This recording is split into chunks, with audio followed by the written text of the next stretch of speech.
नमः शिवाय।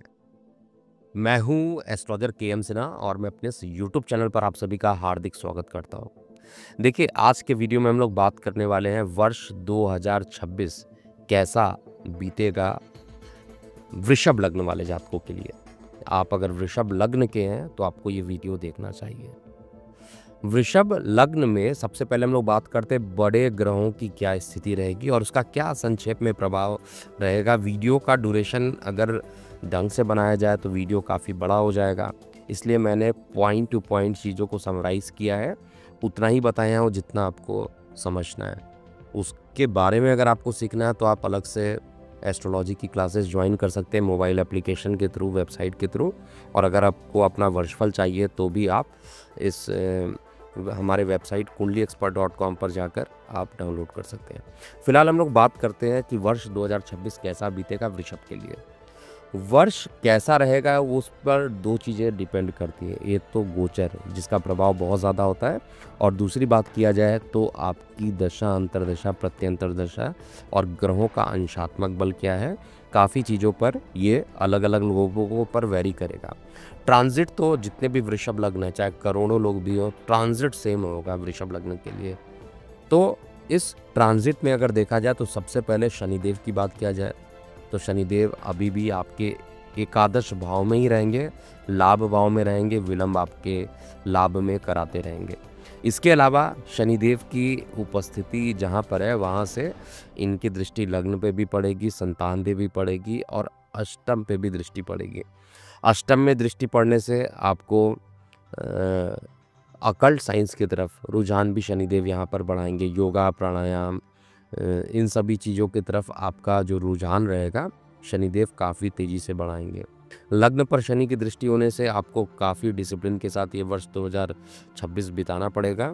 और शनिदेव खुद लाभ भाव में है तो लाभ भाव में शनिदेव खूब विलंब करते हैं, लेकिन लाभ बड़े अमाउंट में देते हैं। तो लाभ ये एक अच्छे अमाउंट में ही आपको देने वाले हैं। साथ में शनिदेव संतान की तरफ देखेंगे, शिक्षा के लिए देखेंगे तो संतान और शिक्षा दोनों में विलंब के साथ, लेकिन एक स्टेबिलिटी के साथ। जैसे जो लोग तैयारी करना चाहते हैं, रिसर्च एंड डेवलपमेंट की को अपनाना चाहते हैं, यानी रिसर्च करना चाहते हैं जिसको पीएचडी कहा जाए, डेवलपमेंट में आप जा सकते हैं। तो ऐसे लोगों के लिए जो वर्ष 2026 रहेगा वो काफ़ी अच्छा रहने वाला है। तो आइए हम समझते हैं कि इस पूरे वीडियो में मैंने एक्सप्लेन किया हुआ है कि आपका स्वास्थ्य कैसा रहने वाला है, आपकी करियर कैसा रहेगा, करियर में प्रमोशन करें ना करें, जो आप स्विच करें क्या करें, पूरी चीज़ों को इस पूरे वीडियो में बताया गया है। साथ में वर्ष 2026 जो रहेगा आपके लिए, आपके परिवार के लिए कैसा रहने वाला है, यात्राओं के दृष्टिकोण से कैसा रहेगा और इसमें क्या उपाय करना चाहिए, क्या नहीं करना चाहिए, इन सभी बातों को इसमें सम्मिलित किया गया।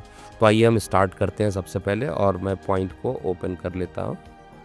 तो वर्ष 2026 जो है, मैं आपको एक ही चीज़ बोलूँगा कि बहुत ज़्यादा पेशेंस के साथ वृषभ लग्न वाले जातकों को व्यतीत करना पड़ेगा। उसका रीज़न भी है कि शनिदेव की दृष्टि जब लग्न भाव पे पड़ती है तो आपको पेशेंस रखना पड़ेगा। जल्दीबाजी में काम जितना करेंगे उतना ही काम विलंब होगा। शनिदेव विलंब करेंगे। चतुर्थ भाव में केतु और केतु की उपस्थिति पूरे वर्ष में कहा जाए तो मानसिक अशांति लाने का प्रयास करने वाली है।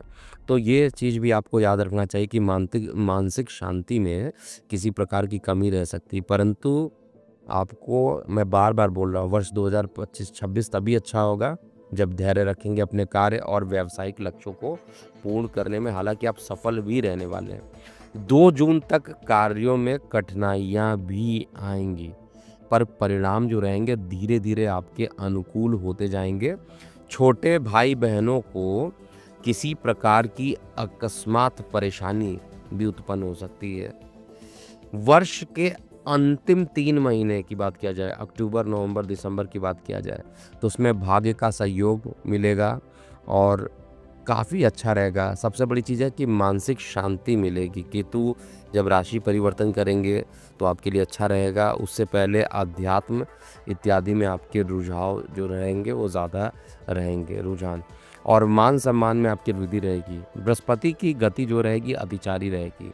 पहले तो ये द्वितीय भाव में रहेंगे 2 जून तक, उसके बाद ये तृतीय भाव में पहुंच जाएंगे, और जैसे ही ये तृतीय भाव में पहुंचेंगे वहाँ पर आपके पराक्रम को जनरेट करेंगे, लेकिन साथ में छोटे भाई बहनों को भी परेशान करना शुरू कर देंगे। और बृहस्पति देव की बात किया जाए तो धन के जो बृहस्पति देव हैं वो ओवरऑल अच्छे रहेंगे, लेकिन जैसे ही ये राशि परिवर्तन करके पराक्रम में रहेंगे, मेहनत आपको खूब ज़्यादा कराएंगे। वर्ष के अंत में यानी अक्टूबर से लेकर वर्ष के अंत तक की बात किया जाए, ये सिंह राशि में रहेंगे। जैसे ही सिंह राशि में जाएंगे वहाँ पर आपको रिलैक्स्ड भी कराएंगे। बृहस्पति के साथ केतु की युति भी कुछ टाइम तक बनी रहेगी, लगभग 2 महीने, वो आपके लिए अनुकूल रहेगी। इसीलिए वर्ष का जो अंतिम टाइम रहेगा वो काफ़ी अच्छा रहेगा। तो कुल मिलाकर कहा जाए, अब हम बात करेंगे स्वास्थ्य कैसा रहेगा। देखिए, प्रारंभिक 2 महीने जो रहेंगे वो स्वास्थ्य के दृष्टिकोण से काफ़ी अच्छे रहने वाले हैं। मध्य के जो 3 महीने हैं उसमें उदर संबंधित परेशानियां या हड्डियों से जुड़ी हुई परेशानियां बढ़ सकती है। गले का जो संक्रमण होता है या लीवर से रिलेटेड जो परेशानी होती है वो विशेष रूप से मैंने कैलकुलेट किया जून और जुलाई में संभव है। 2 अगस्त से 18 सितंबर तक केतु सूर्य की युति चतुर्थ भाव में होगी। वाहन दुर्घटना की संभावना काफ़ी बनी रहेगी, इसलिए सावधानी पूर्वक आपको वाहन चलाना चाहिए, आप सावधानी अपने ऊपर रखना चाहिए। और उसी ड्यूरेशन में माता के स्वास्थ्य को लेकर भी विशेष रूप से परेशानी रहेगी, जिसके कारण परेशानी जो है आपको काफ़ी मानसिक स्तर पर ले जाएगी। करियर के दृष्टिकोण से कहा जाए तो वर्ष 2026 आपके लिए अत्यंत उत्तम रहने वाला है। कार्य और व्यवसाय में जो प्रगति है वो बढ़ेगी, परंतु धन प्राप्ति में विलंब है। शनिदेव अभी भी एकादश भाव में तो विलंब कराएंगे। वर्ष के मध्य में या प्रारंभ में जॉब अगर आप स्विच करना चाहते हैं तो आपके लिए अच्छा रहेगा। पार्टनरशिप में किसी भी कार्य को करने से बचना चाहिए। सरकारी और राजनीतिक क्षेत्र में जो लोग जुड़े हुए हैं ऐसे लोगों को इस वर्ष 2026 में काफ़ी अच्छी सफलता मिलेगी। वर्ष के मध्य में प्रमोशन के योग भी बनते हैं करियर के दृष्टिकोण से, और वर्ष के मध्य में जन्म स्थान से दूर जाकर अगर आप कार्य करते हैं तो उसके भी अवसर आपको मिलेंगे। टेक्नोलॉजी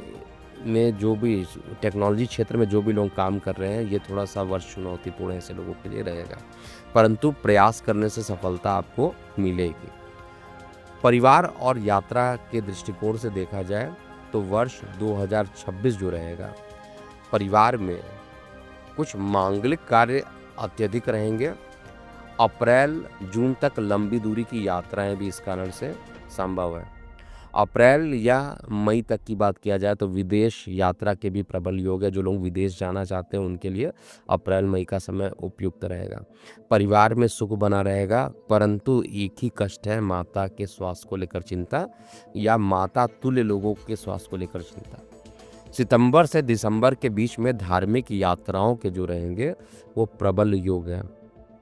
अब हम बात करेंगे शिक्षा कैसे रहेगी वर्ष 2026 की। देखिए, शिक्षा के क्षेत्र में जो भी लोग जुड़े हैं उनके लिए वर्ष बहुत ही अच्छा रहने वाला है, और विशेष रूप से जो विद्यार्थी हैं उनके शिक्षा में एकाग्रता शनिदेव देने वाले हैं, गंभीरता बनी रहेगी। और जो भी प्रतियोगी परीक्षाओं की तैयारी कर रहे हैं, ऐसे जो परीक्षार्थी हैं उनके लिए वर्ष काफ़ी लाभदायक रहेगा। कई जगह पर सकारात्मक रिजल्ट आपको देखने को मिलेंगे, लेकिन कुछ विशेष बातें भी याद रखना है कि लीवर या उदर संबंधित परेशानी 2 जून तक बनी रहेगी। 2 अगस्त से 17 सितंबर तक जो है दुर्घटना के योग बनते हैं, माता के स्वास्थ्य को लेकर परेशानी बनती है।